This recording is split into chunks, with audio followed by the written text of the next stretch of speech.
أعوذ بالله من الشيطان الرجيم بسم الله الرحمن الرحيم إن الحمد لله نحمده ونستعينه ونستغفره ونعوذ بالله من شرور أنفسنا من يهده الله فلا مضل له ومن يضلل فلا هادي له أشهد أن لا إله إلا الله وأشهد أن محمد رسول الله اللهم صل على سيدنا محمد وعلى آله وأصحابه أجمعين رب اشرح لي صدري ويسر لي أمري wahlul 'uqdatam min lisani yafqahu qawli amma ba'd. Tuan-tuan, puan-puan sidang jamaah dirahmati Allah Subhanahu wa taala. Kita menyambung semula perbincangan kita dalam siri akhir bab terakhir. Kita bisa boleh katakan bab terakhir lah dalam buku Khurafat Tahyul dan Mistik di Alam Melayu. Menariknya malam ini sebelum tu tuan-tuan kita review sikit tentang apa yang berlaku di Gaza sekarang tuan-tuan. Kita doakan supaya gencatan senjata yang sudah mencapai muktamad antara Hamas dan Bintang Putih, Bintang Daud ya akan selesai. Dan semoga kita teruskan doa yang mana daripada 15,000 yang syahid ya, 5,000 lebih adalah biak kecil. Jadi sangat-sangat memilukan hati kita lah. Namun semoga kita percaya tuan-tuan, setiap ketentuan Allah itu pasti ada sesuatu yang baik di akhirnya insya-Allah. Okey. Okey, sambung kita pun perbincangan iaitu kitab Khurafat dan Misteri Alam Melayu. Pada bab yang terakhir tuan-tuan, penulisnya coba untuk merungkai perbincangannya dan menukilkan daripada salah seorang syekh yang baru juga meninggal, iaitu Dr. Yusuf Al-Qardawi. Tuan-tuan boleh cek buku Halal dan Haram dalam Islam. Halal dan Haram dalam Islam. Jadi buku tu dinukil dengan sangat kemas. Dan kita kenal Dr. Yusuf Al-Qardawi satu ulama yang diterima hampir semua aliran. Dan apabila ia datang daripada beliau, sudah pasti beliau sudah hadam. Dalam buku Halal dan Haramnya banyak cerita tuan-tuan. Banyak ceritanya. Bukan hanya yang membabit apa yang kita bincangkan di masjid tu. Hanya ada banyak bab. Pertama, cerita tentang prinsip-prinsip Islam, halal dan haram. Tapi yang kita bincang malam tu adalah bab kedua, halal dan haram dan kehidupan para Muslim. Itu pun banyak. Soal makanan, minuman, penyembelihan, berburu, khamar, soal pakaian, rumah tangga, pemeliharaan anjing. Tapi itu bab kedua, bab ketiga. Tapi yang berkait dengan apa yang kita bincang adalah bab keempat. Halal dan haram dalam kehidupan umum Muslim.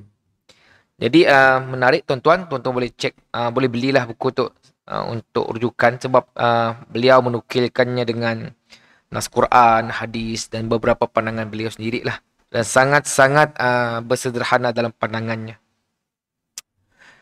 Apa yang kita bincang pada bab terakhir tuan-tuan ada 3 perkara. Pertama, menghormati sunnatullah yang ada di seluruh alam. Yang kedua, yang kita akan bincang pada siri-siri akan datang, memerangi tahyulul khurafat. Dan ada lagi subtopiknya, membenarkan dakwaan bomoh adalah kufur, menilik nasib, sihir, memakai tangkal, sial atau rasa malang. Nah, bab keempat, membasmi tradisi-tradisi jahiliyah. Tiada asabiah, fanatisme dalam Islam, nasab keturunan dan warna kulit bukan ukuran, meratap si mati. Jadi ini yang akan kita bincangkan pada siri-siri yang akan seterusnya lah. Mungkin memakan masa mungkin 3 atau 4 kali pertemuan baru kita akan selesai. Okay, jadi siapa yang ada buku di rumah boleh dibawa bersama dan kita akan lihat ulasannya bersama-sama. Bila berbicara tentang masalah kepercayaan dan tradisi, awal mukadimah Yusuf Al-Qardawi memberi penekanan seperti yang selalu saya ulang-ulang. Bila sebut tentang kepercayaan yang bersih suci adalah asas. Kepercayaan yang bersih, yang suci adalah asas bagi masyarakat Islam. Ini yang antara poin yang saya nak sampaikan. Kita sudah ada kepercayaan, cuma ia terpalit dengan kefahaman-kefahaman yang datang daripada, kalau kita lihat yang sebelum ini datang daripada bangsa, budaya, asimilasi dan sebagainya. Maka ia kena dibersihkan. Yang kedua, tauhid. Iaitu mengesahkan Allah pula adalah nilai kepercayaan tersebut dan umpama jiwa bagi Islam seluruhnya. Secara umumnya, apa yang nak disampaikan pada rangkap awal dalam bab keempat dalam buku Halal dan Haram dalam Islam, akidah yang sejahtera adalah asas kepada masyarakat Islam. Akidah yang sejahtera. Dan kalau kita lihat dalam akidah yang kita pegang, yang kita menjadi tonggak kita, mengesahkan Allah adalah intipati akidah dan roh bagi seluruh agama Islam. Ya poin. Tuan-tuan belajar dalam mana-mana aliran, itu adalah keutamaannya. Basic yang kena ada pada selirap setiap pelajaran-pelajaran akidah. Kalau tuan-tuan belajar akidah kan, ada yang tafwid, ada yang takwil, ada yang isbat. Kedua-dua aliran tersebut tuan-tuan, sama ada ilmu kalam ataupun salaf, mereka mempunyai satu tujuan, iaitu nak esahkan Allah Subhanahu Wa Taala. Dalam konteks nak mentakwil, dalam konteks nak isbat maksudnya meletakkan maksud berhenti, atau meletakkan maksud pada Allah Subhanahu Wa Taala. Kedua-dua aliran bertujuan dengan tujuan yang sama. Cuma mutaakhirin, zaman ke belakang, aliran orang yang belajar aliran tu kelahi. Sedangkan isunya sama aja. Okey? Yang poin yang nak disampaikan adalah belajar akidah tapi mula lagi khurafat. Belajar akidah masih lagi berbuat syirik. Ia yang menjadi masalah. Okey? Jadi setelah kita menerima akidah, rukun iman tersebut tuan-tuan, ia kena dipelihara, dipulihara dan dilindungi. Pertamanya kena dipulihara. Pulihlah kalau ada apa-apa kepercayaan, masalah di sudut i'tiqad.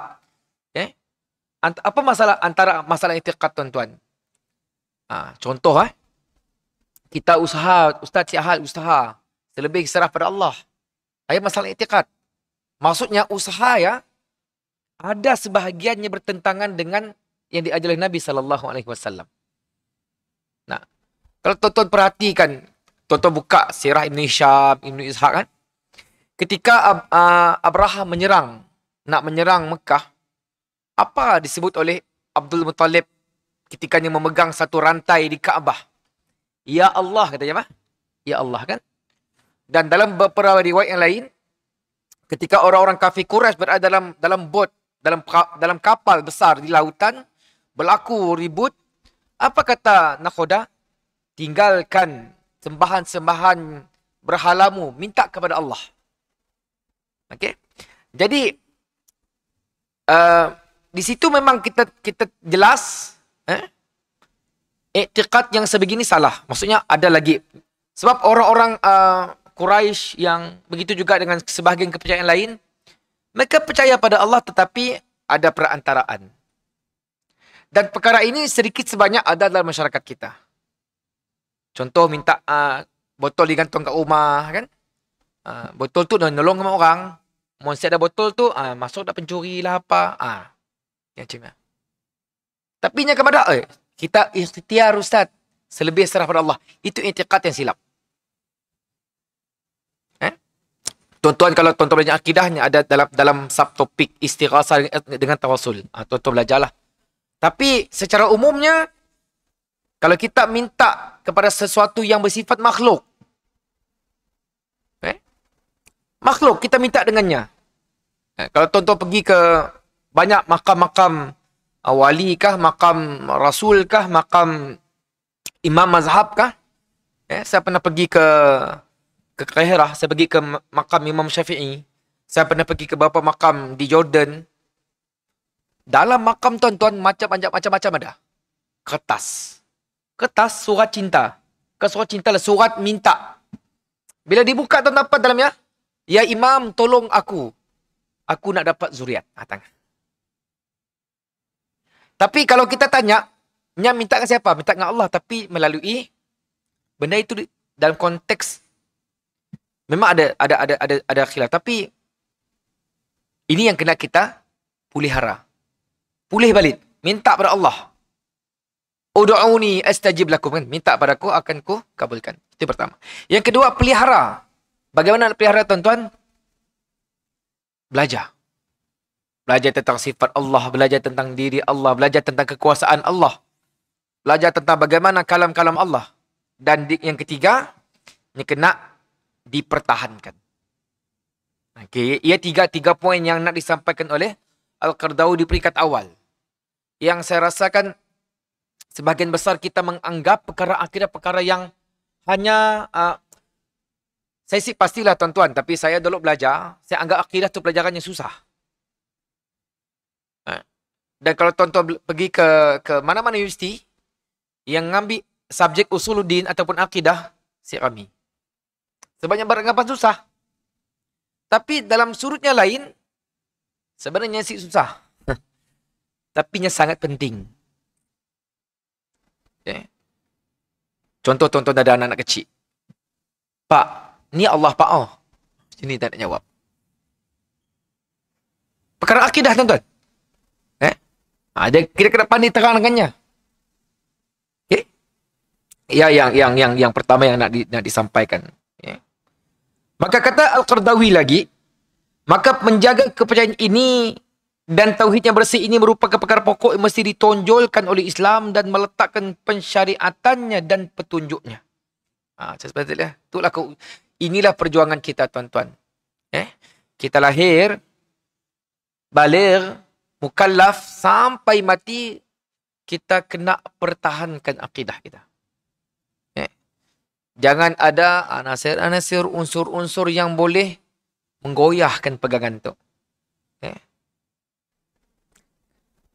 Kata Qaradawi lagi, kalau begitu memerangi semua kepercayaan kaum jahiliyah yang telah dihebohkan oleh konsep penyembahan berhala, yakni ideologi wasaniyah yang sesat itu, dan membenterasnya adalah suatu perkara yang mesti untuk mensucikan masyarakat kaum muslimin daripada keonaran syirik dan sia-sia kesesatan. Itulah yang nak diperjuang kita, tuan-tuan. Ibadah perkara yang penting, tapi yang paling penting adalah akidah kita.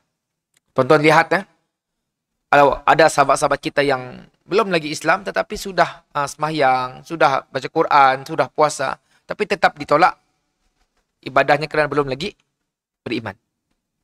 Bahkan orang bukan Islam nak berzakat pun tidak diterima zakatnya kerana kewajipan zakat itu hanya untuk orang Islam. Okay? Itu adalah main pointnya. Bahkan Nabi sebut clear dalam hadis.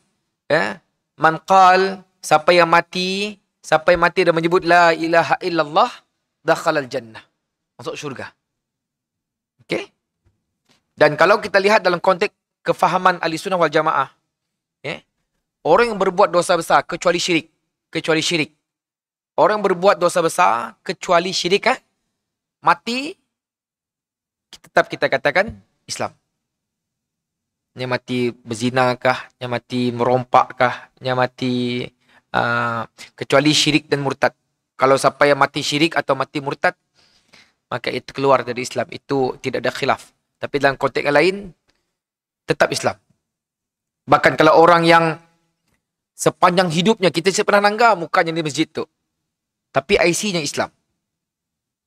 Meninggal, kita kubur cari Islam. Dan kalau dalam konteks pengurusan Jabatan Mufti selalu menerima kes mayat X. Mayat X maksudnya mayat yang kita tidak ketahui identiti, tapi kita cek apakah klarifikasi itu Islam. Contohnya, nya bersunat. Islam lah. Kita betul. Walaupun badai bertatu, tuan-tuan. Okay? Jadi, sebab konteks utamanya adalah akidah. Okay? Yang ketiga, tuan-tuan, usaha memerangi akidah dan kepercayaan jahiliyah yang disebar luas melalui konsep yang saya sebut dalam tadi, konsep keberhalaannya jelas sesat pula adalah perkara yang perlu dilakukan dalam masa yang sama. Pelihara dan perkara ini kena jaga. Hal ini bertujuan bagi memastikan masyarakat Muslim terjaga, bersih daripada kekelabuan penyakit syirik dan saki baki kesesatan. Okay. Bila sebut sesat dan sebagainya itu adalah menyampun penjelasan lebih lanjut. Kita tidak boleh mengatakan seseorang itu sesat secara peribadi. Contohlah dalam konteks kita, orang yang macam Syiah tuan-tuan. Ada satu kes di Sarawak. Syiah tersebut nak kahwin. Maka mufti memanggil ke jabatan untuk ditemuduga. Jadi bila dicek tentang rukun-rukun sebagai seorang Syiah, si Syiah Iran tadi satu benda pun dia tahu. Yang ikut aja. Tapi dan disuruh mengucap dan dia mengakui tentang kerasulan dan sebagainya, maka dia Islam. Dan kalau seorang yang pernah dilaporkan dari sudut keimanan dan sebagainya, contohnya macam ada kes-kes peguam X lah, yang terlalu lantang untuk mengatakan begini-begini, kita boleh mengatakan tutur katanya seperti tutur kata seorang kafir. Tetapi kita tidak boleh meletakkan orang tersebut kafir sehingga ditegakkan hujah. Ada orang nanya, Ustaz, si fulan tu masih Islam kah? Kalau yang disebut di lafaznya benda yang sama-sama ataupun clear, tapi dalam keadaannya si tahu. Si mudah tuan-tuan. Melainkan individu-individu yang Allah dah sebut dalam Quran. Abu Lahab, isterinya, Fir'aun, Haman, memang clear. Itu yes. Tapi kalau orang yang tertentu, hatta yang dikategorikan sesat, contohnya macam dulu Al-Arqam, kita fatwakan sesat. Ajaran Milah Abraham, Kisah Naqsybaniyah Haqqani, yang telah difatwakan sesat. Maka kena, yang pengikut-pengikut kena dicek dulu. Sama ada memang mereka memang betul-betul berpegang dengan seperti aurat Muhammadiyah Al-Arqam dan sebagainya, boleh putus. Jadi tidak mudah tuan-tuan. Tidak mudah. Kita tidak boleh sewenang-wenang yang mengatakan orang ini sesat. Ataupun terkeluar daripada Islam. Dalam masa mudah mentakfirkan orang. Jangan mudah-mudah mentakfirkan orang, lebih-lebih sesama Islam. Hanya kerana berbeza aliran dan sebagainya. Kalau kita fikir sejenak, Rasulullah ngajak orang dekat dengan Islam. Tapi ada sebagian orang menjauhkan, mengeluarkan kawan sebelah daripada Islam. Itu perkara yang berat tuan-tuan. Perkara yang sangat berat. Okey. Jadi kita lihat tuan-tuan. Perkara yang nak disampaikan juga oleh Dr. Yusuf Al-Qaradawi dalam bab kepercayaan, masalah kepercayaan dan tradisi. Pertama, menghormati sunnatullah yang ada di seluruh alam.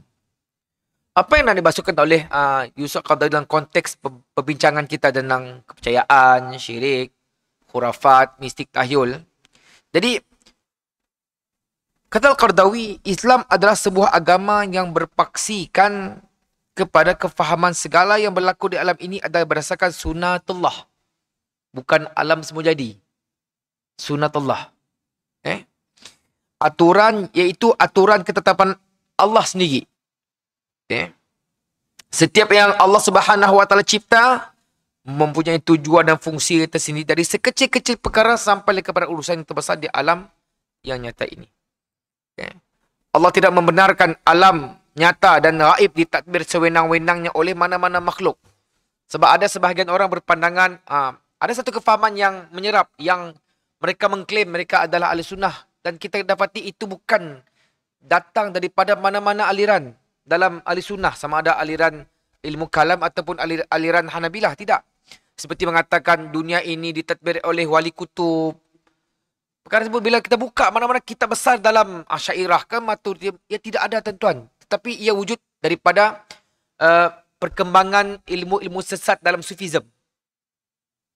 Sufism ada yang betul, ada yang tak betul. Tetapi mereka seperti pengajaran batiniyah tentang wujudiyah. Allah itu melimpah-limpah dan sebagainya. Dan mereka berkembang dalam ajaran Sufism. Kalau tuan-tuan perhatikan yang paling clear, tuan-tuan nanggap ajaran batiniyah. Google, ada yang di Semenanjung banyak yang sedang di dibahas, didebat oleh kumpulan-kumpulan Asy'ariyah. Mereka mengatakan tentang ilmu hakikat, ilmu makrifat. Jadi perkara tu sebahagian besar orang kita suka. Tapi sebenarnya apa yang sebenarnya hakikat makrifat tu, sehingga sampai ke tahap sembahyang tu kulit aja. Kalau dah sampai kelakar sembahyang kulit aja tuan-tuan, saya ngembak simple je perbandingan. Rasulullah Muhammad bin Allah, Rasulullah sakit sekalipun Nabi dipapah ke masjid. Sepernah pun Nabi tinggal. Tiba-tiba umat kemudian boleh klaim semayang hakikat. Yang makrifahnya niat aja. Jadi tuan-tuan pastikan benda yang salah. Hatta para sahabat, Abu Bakar, Umar, Uthman, Ali pun, hatta Abu Bakar bila nak mengeluarkan satu hukum berkenaan dengan faraid seorang cucu ke nenek, pun beliau tidak berani sewenang-wenangnya untuk mengeluarkan keputusan, sehingga datanglah beberapa orang sahabat mengatakan, aku pernah dengar kalau sampai Abu Musa al-Asy'ari sampai pergi ke Syam hanya kerana satu hadis nak cek. Begitu sekali tuan-tuan. Tiba-tiba ada sekumpulan orang yang belajar ilmu yang begini tuan-tuan, claim, kami orang dah sampai level tinggi dah, bersama dengan Allah dah, si belum sembahyang lagi. Tuan-tuan kena hati-hati. Walaupun serbannya tebal, janggutnya, itu bukan ukuran. Itu bukan ukuran tuan-tuan.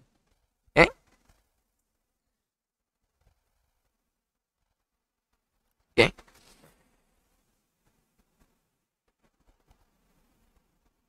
Dan alam ini termasuklah alam jin, manusia, apatah lagi haiwan. Kerana semua makhluk itu ada kecenderungan hawa nafsu yang boleh menyesatkan, membutakan, menimbulkan percanggahan dan konflik. Akhirnya, peperangan dan kemusnahan demi kepentingan diri masing-masing berlaku. Kalau tuan-tuan tanggap pertelingkahan dalam cerita Rasul Melayu, Nabi Melayu ke Rasul Melayu? Nah, kalau tuan-tuan dengar perdebatan antara jabatan agama dengan pengikutnya, kita rasa nak gelak pun ada, nak tetap pun ada juga. Tapi itu kepercayaan tuan-tuan. Dan followersnya bukan orang biasa-biasa. Kan? Tuan-tuan perhati ajaran-ajaran yang menyimpang, yang tidak ada sumber. Bila hanya mengatakan satu-satu nas itu, saya melihat video tersebut disebarkan. Bila seorang ustaz cuba berdebat dengan kumpulan-kumpulan pengikut Nabi Kaha. Rasul Kaha ke Nabi Kaha? Menakutkan tuan-tuan. Kami ada Rasul. Kami nak masuk syurga. Mana Rasul kamu? Okay. Jadi, akhirnya berlaku. Contohnya pernah berlaku di Kedah. Kumpulan apa? Al-Ma'unah. Al-Ma'unah, perkataan Ma'unah itu dalam konteks akidah, tapi disalahguna. Dan banyak lagi yang lain-lain lah. Dan kita melihat Allah Subhanahu wa taala berfirman dalam surah Al-Mu'minun 71. A'udzubillahi minasyaitonirrajim. Walau ittaba'al haqqu ahwa'ahum lafasadatis samawati wal ardu wa man fihin. Sadaqallahul azim. Yang bermaksud, dan jikalau kebenaran itu tunduk menurut hawa nafsu mereka, pasti rosak binasalah langit dan bumi serta segala yang ada padanya. Okey. Saya ulang. Dan jikalau kebenaran itu tunduk, dan jikalau kebenaran itu tunduk kepada hawa nafsu mereka, pasti rosak binasalah langit dan bumi serta segala yang ada padanya. Tuan-tuan, kalau kita lihat dalam Islam, ada beberapa dalil. Pertama, la ikraha fiddin, tidak ada paksaan masuk dalam Islam. Kena ada paksaan tuan-tuan, sebab Islam itu membawa kebenaran. Itu satu nas yang tidak ada penafian. Cuma masalah dari sudut practicality-nya. Sebahagian ajaran-ajaran dalam Islam seperti lucu. Yang klaimnya ajaran agama. Seperti lucu. Tapi perkara ini yang seperti Islam itu tidak praktikal. Dan disebut juga dalam nas yang lain, udkhulul fi silmi kafah. Maksudnya Islam itu sepenuhnya. Dengan sikit-sikit. Dan kalau tuan-tuan perhatikan apa yang sedang berada di Gaza ini, saya boleh diantar seperti saya pun pandangan lah. Kalau anak kecil, tuan-tuan boleh bayang seorang anak kecil menenangkan abangnya, yang dah macam tu, abang sabar. Adik-adik sudah menemui bapa di syurga. Biar perempuan kecil menenangkan abangnya bila adik-adiknya syahid. Apa kata biar budak perempuan tadi? Abang bertenang. Jangan risau. Adik-adik sudah bertemu dengan bapa di syurga. Kita tuan-tuan boleh sih anak-anak kita berpandangan begitu. Apa yang saya nak sampai ke tuan-tuan? Kualiti agama. Bukan kuantiti. Kualiti agama mereka, kualiti akidah mereka, kualiti ibadah mereka. Mampu memimpin jiwa mereka. Apabila tidak ada bantuan, apa kata siraan tuan-tuan? Hasbunallahu wa ni'mal wakil. Tidak ada yang boleh membantu kami melainkan Allah Subhanahu wa taala. Di saat dihentam, di saat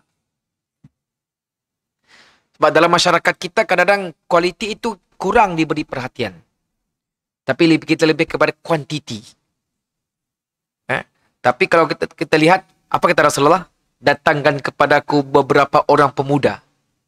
Nabi tak katakan semua, beberapa pemuda yang maksud berkualiti. Sebab kualiti ini boleh mengangkat kita pun keyakinan kita, iman kita. Dan Allah juga berfirman dalam surah Fatir ayat ke-43, "Falan tajida li sunnatillahi tahwila." Kerana engkau tidak sama sekali, kerana engkau tidak sekali-kali mendapati perubahan bagi sunnatullah, dan engkau tidak sekali-kali mendapati sunnatullah itu menyimpang. Apa yang ada pada alam ini menurut aturan Allah Subhanahu wa taala tidak ada menyimpang, tuan-tuan. Cuma tuan-tuan perhatikan apa yang sedang berlaku di Gaza. Ada sebahagian orang, saya sih tahu tuan-tuan, bagaimana mereka terlalu mudah mengatakan dibunuh semua anak-anak ini kerana di kalangan mereka akan lahir Mahdi. Nah, bukan orang Gaza berpandangan itu, sebahagian orang kita, orang Malaysia. Dan ada berpandangan dunia akan kiamat. Yes, dunia akan kiamat. Tapi kalau tuan-tuan belajar akidah, tanda-tanda besar itu belum wujud, tuan-tuan. Belum wujud. Kalau tuan-tuan baca dalam Fathul Bari, Ibnu Hajar mengkategorikan tanda-tanda waktu itu pecah pada 3. Salah satunya terbit matahari daripada arah barat. Ada yang kedua, itu dalam konteks lain. Konteks lain mengatakan turunnya Nabi Isa daripada langit. Benda itu tidak berlaku. Dan berlaku kiamat bila tidak ada lagi kemiskinan. Sekarang tuan-tuan melobo-lobo orang miskin. Dan tidak akan berlaku kiamat sehingga berlaku 3 gerhana. Jadi orang kita terlalu mudah untuk ambil short context. Jadi terlalu mudah. Kalau tuan-tuan, ada sebahagian masyarakat kita suka cerita-cerita macam tu. Lahir Mahdi, tentera panji-panji hitam.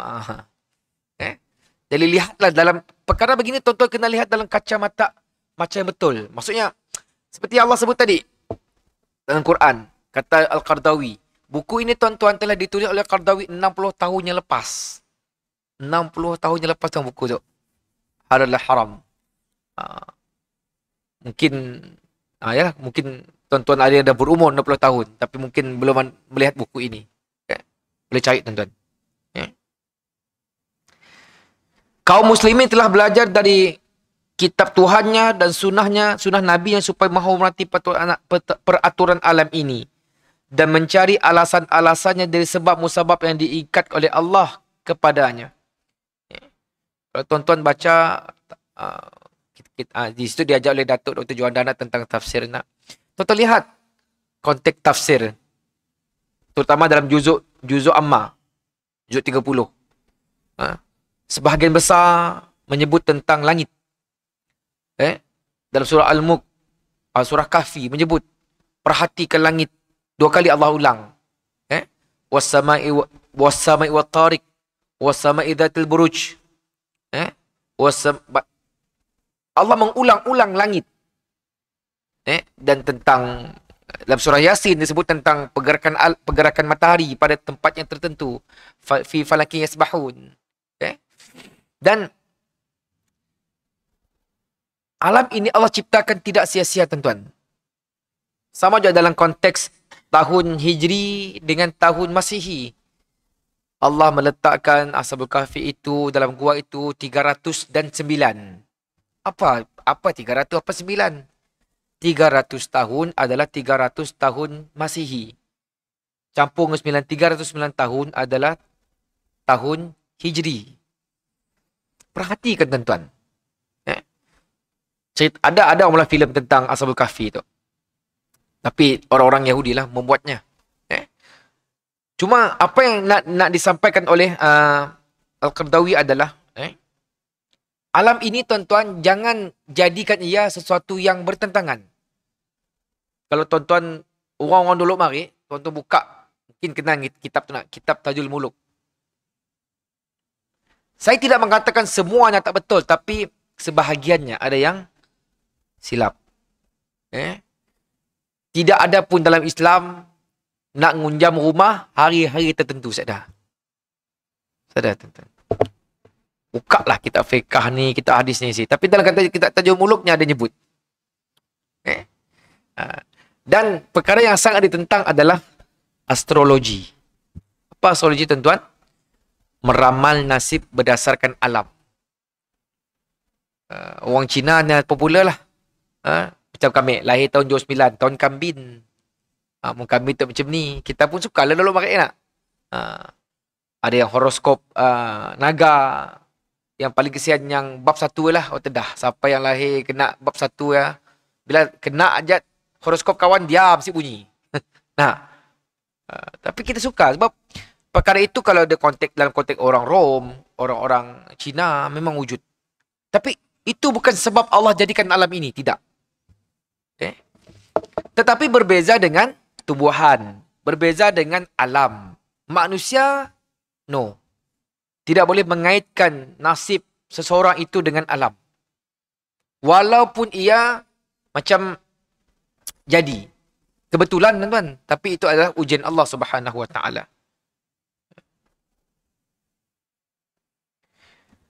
Tuan-tuan dan rahmati Allah Subhanahu Wa Taala. Menerusi Al-Quran dan Sunnah, umat Islam disuruh untuk menghormati dan mematuhi alam yang sudah ditetapkan. Dan dalam masa yang sama, umat Islam digesak untuk memikir dan mengkaji. Saya ambil contoh, tuan-tuan. Allah menurunkan Al-Quran 1400 tahun yang sudah. Ada satu ayat dalam surah At-Tariq, Allah sebut was-sama'i wat-tariq. Apa maksudnya, tuan-tuan? Demi langit dan yang mengetuk. Kalau tuan-tuan buka dalam tafsir Ibn Katsir, tuan-tuan buka tafsir Al-Azhar, apa kata mereka? Ketukan itu adalah ketukan seperti mengetuk pintu di malam hari. Kenapa? Apa beza mengetuk pintu malam hari dengan siang hari? Pasti berbeza. Kalau ngetuk siang hari itu, biasa aja. Tapi kalau ketuk malam hari, kita ketuk kuat sikit sebab orang dah tidur. Jadi apa kaitan demi langit dan yang mengetuk? 1000 tahun yang lepas tidak ada orang yang boleh explain why. Tapi bila zaman berkembang dan ayat itu dikategorikan sebagai ayat-ayat kauniyah. Ketukan itu bermaksud langit, tuan-tuan. Langit itu berbunyi. Langit berbunyi. Apa contohnya? Bila pakar-pakar sains, astronomi, setidaknya membuat rakaman apa yang ada di angkasa lepas. Memang ada bunyi ketuk, tuan-tuan. Tok, tok. Bunyinya kuat. Jadi, itulah satu mukjizat. Dan kita disuruh memikir, mengkaji sebab dan musabab berdasarkan disiplin ilmu yang benar. Kalau tuan-tuan lihat dalam tafsiran Ibn Katsir, Langit, bintang untuk apa? Jelas. Langit, bintang itu untuk hiasan, bintang itu untuk penunjuk arah. Tapi ada orang menggunakan bintang untuk tujuan-tujuan yang lain. Kalau sekadar tujuan berlagu, okey lagi. Tapi kalau yang tujuan berkaitan dengan nasib, itu sangat tidak ada dalam agama kita. Sebab itu dalam konteks ini, saya katakan awal, perkara ini nampak seperti Islamik, tetapi ia bertentangan dengan apa yang ada dalam agama kita. Kedua tuan-tuan, subtopik kedua membenteras kekeliruan dan khurafat. Dan sebelum itu, penulis kitab ini juga turut menerangkan umat Islam dilarang, malah disuruh menjauhi perkara yang dinyatakan sebagai sebab musabab yang tersembunyi. Mistik, rahsia, ajaib, yang karut, tahyul, khurafat, bid'ah. Katanya, ini kerana perkara sebegini sering dimanipulasi dan dipromosikan oleh para penjaga tempat ibadah dan dajjal yang sesat serta para penjual agama. Kalau tuan-tuan perhatikan dan renung semula, orang kita sangat suka dengan cerita-cerita yang mistik. Siapa yang lahir tahun 70-an, 60-an pasti ingat dengan buku Tamarjalis apa nama tak? Apa nama tajuk buku ya? Siri bercakap dengan jin. Saya kecil-kecil suka muka buku ya. Nah, kalau saya tahu lah kalau yang tonton saya sudah baca, tapi saya dulu suka baca Siri bercakap dengan jin, dan kena itu telah difilmkan, di pola drama. Pelakonnya salah saya, siapa nama pelakonnya? Kita suka baca tuan-tuan, dan antara yang agak top jok cerita adalah penggali kubur. Kita suka cerita-cerita begitu. Dan kalau dahulu malam Jumaat pasti akan ada cerita. Kita beri laluan azan. Kita mati wassalat al-qaim Sayyidina Muhammad dan wasilat al-fadilah والشرف والدرجة العالية الرافية وبأسق مقام محمود الذي وعدته إنك لا تخلف الميعاد.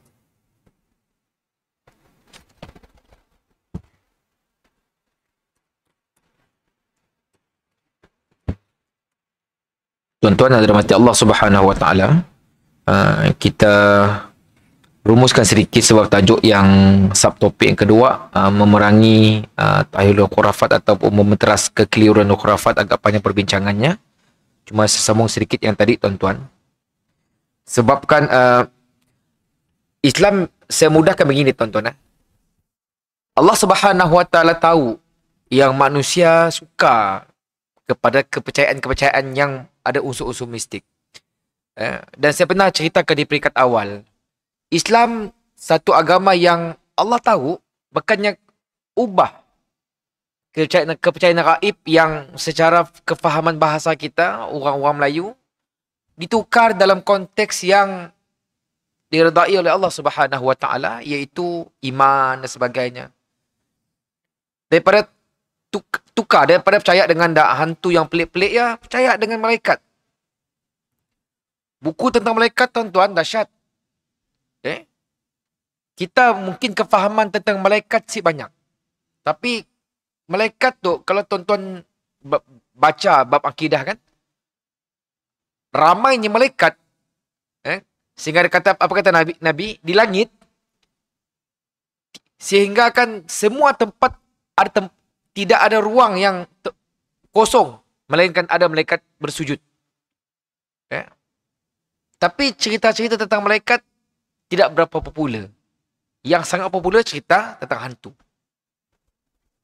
Jadi Allah tidak memutuskan, tidak mematikan kepercayaan manusia, tapi ditukar konsepnya supaya lebih bagus. Sebab orang bertanya, saya suka bertanya, apa manfaat kita percaya dengan hantu berbanding dengan manfaat percaya dengan malaikat? Malaikat ada JD-nya, job description-nya, nak tugas-tugasnya. Hantu hantu ni kerja lain, kerja ngaco orang aja. Ada manfaat sih. Manfaatnya anak kita takut. Sebab kata anak, orang tua pun takut. Nah, sebabnya dah ditanam. Jadi, apa yang saya boleh simpulkan tuan-tuan untuk peringkat awal. Ya. Pertama sekali, uh, tujuan apa yang disampaikan oleh Al-Qardawi sebab di antara pemikiran beliau dalam konteks masalah kepercayaan dan tradisi. Pertama, untuk kita berusaha untuk jaga iman kita. Jangan hanya ikut. Kalau tuan-tuan buka buku-buku Asy'ariyah, mereka di antara dasar Asy'ariyah tuan-tuan, iman tidak boleh taklid. Apa taklid? Ikut tanpa tahu. Itu taklid. Jadi kebanyakan kita mengaku Asy'ariyah, maka kena tahulah iman bagaimana. Itu yang pertama. Yang kedua tuan-tuan, iman ini sering diancam, dicoba, digugurkan, dan di antara makhluk yang berusaha untuk menggugurkan iman ini tidak lain tidak bukan iblis. Iblis ini adalah suku sakat jin. Kalau tuan-tuan baca sedikit dalam tafsir, sebahagian pandangan mengatakan iblis ini merupakan satu kumpulan jin yang ketika malaikat memerangi jin, beliau menjadi tawanan, dibawa ke langit dan menjadi orang hebat, kufur, keluar daripada surga, dan sekarang menjadi ejen mengganggu akidah kita. Dan kalau tuan-tuan buka dalam kitab Talbisu Iblis, tuan-tuan lihat apa katanya? Beliau sanggup membuka 99 pintu kebaikan untuk satu pintu kejahatan. Yang ketiga tuan-tuan, alam ini jangan jadikan ia untuk perkara-perkara yang bertentangan dengan akidah. Astrologi, menilik nasib. Kalau tuan-tuan buka Al-Quran, Allah sebut dalam konteks ayat-ayat kauniyah, Allah suruh kita lihat alam untuk mengesahkan Allah, bukan nak jadikan alam ini untuk tujuan-tujuan sesat. Saya ambil contoh. Dalam surah Al-Anbiya, apa kata Allah? Menghidupkan manusia daripada tiada kepada ada, mati, hidupkan semula. Tidak ada apa-apa berbanding mencipta alam. Tuan-tuan ceklah. Besar ni matahari, jaraknya, kepanasannya, bintang terbesar, ada yang 2000 kali ganda besar daripada matahari, galaksi sejauh beratus bilion kilometer. Akhirnya bila kita tahu tentang alam, sebab itulah kita disuruh mengucap Allahu Akbar. Allah Maha Besar. Jadi mudah-mudahan apa yang disampaikan itu ada manfaat. InsyaAllah pada bulan 12, kalau dipanjangkan umur, kita akan menyambung perbincangan kita. Kita tangguh dengan membaca tasbih kafarah dan suratul Asr. Bismillahirrahmanirrahim. Wal asri innal insana lafi khusr illa allazina amanu wa amilus salihat wa tawassaw bil haqq wa tawassaw bis sabr. Subhanakallah bihamdika asyhadu an la ilaha illa anta astaghfiruka wa atubu ilaik. Terima kasih atas perhatian, maaf atas kekurangan. Assalamualaikum warahmatullahi wabarakatuh.